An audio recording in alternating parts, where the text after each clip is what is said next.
पुण्यातील लोकमान्य नगर ही वसाहत पुराच्या नंतर 16 एकरमध्ये म्हाडाच्या वतीनं स्थापित झाली आणि पूरग्रस्तांसह सामान्य नागरिकांनाही त्या ठिकाणी घरं देण्यात आली।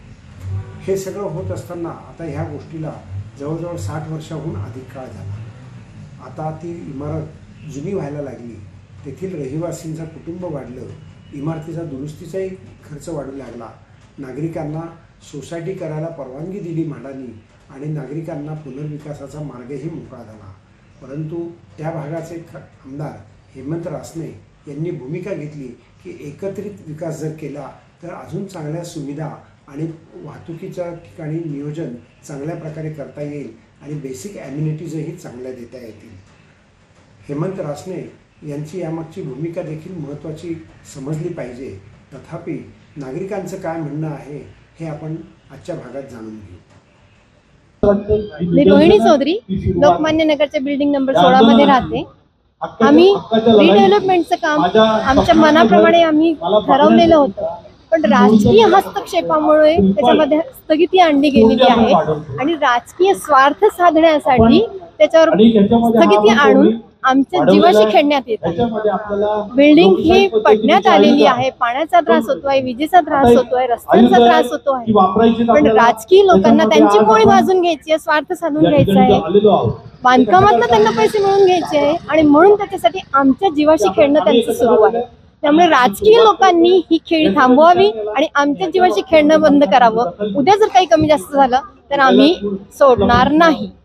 ह्या सगळ्या गोष्टी आहेत ना तशाच्या तशा आहेत आणि त्याच्यामध्ये ऑलरेडी आम्ही आता विकासाला सुरुवात केलेली होती। आता बऱ्याच लोकांची घरं आता ताब्यात मिळतील। काही लोकांचं स्वप्न होतं की येणाऱ्या 2 वर्षामध्ये आमची घरं होतील। आमच्या सारख्यांना वाटलं होतं की आमची सुद्धा 2-3 वर्षामध्ये आता आम्हाला सुद्धा घरं मिळणार आणि आमचा विकास चांगला होणार। आम्ही आमच्या पद्धतीने विकास चांगला करत होतो। सगळ्यांनी आता कुठेही अशी तक्रार नाहीये की कुठला बिल्डर फसवतोय, कुठला बिल्डर दिशाभूल करतोय, असं कुठलंही काही नसताना देखील मला वाटतं की ही स्थगिती का, या स्थगितीच्या विरुद्ध, एकंदरीत आमच्या स्वप्नातल्या घरांच्या विरुद्ध, एकंदरीत या लोकमान्य नगरमधल्या प्रत्येक सदनिका धारक तो परिवार जो आहे त्याला गृहीत धरल्याबद्दल, कुणालाही काही विचारात न घेतल्याबद्दल डायरेक्ट तुम्ही तुमचे निर्णय घेताय। ह्याच्या आधीचं सुद्धा जे सरकार होतं, ह्याच्या आधीचं जे सरकार होतं हे सुद्धा तसंच 5 ते 6 वेळा नियमावली बदलली। पण 2 मिनिटं आता आमची जी मागणी आहे ती साधी आहे, ही स्थगिती कशा करता, आम्हाला आमचा विकास करू द्या।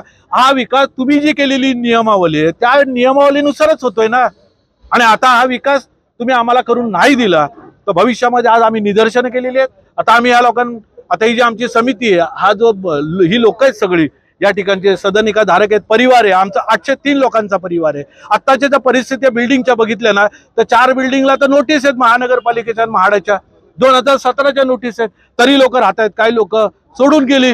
म्हणजे अशा परिस्थितीमध्ये एकत्रीकरणाचा विषय आणणं म्हणजे बिल्डिंगची पडण्याची वाट बघतोय का आपण?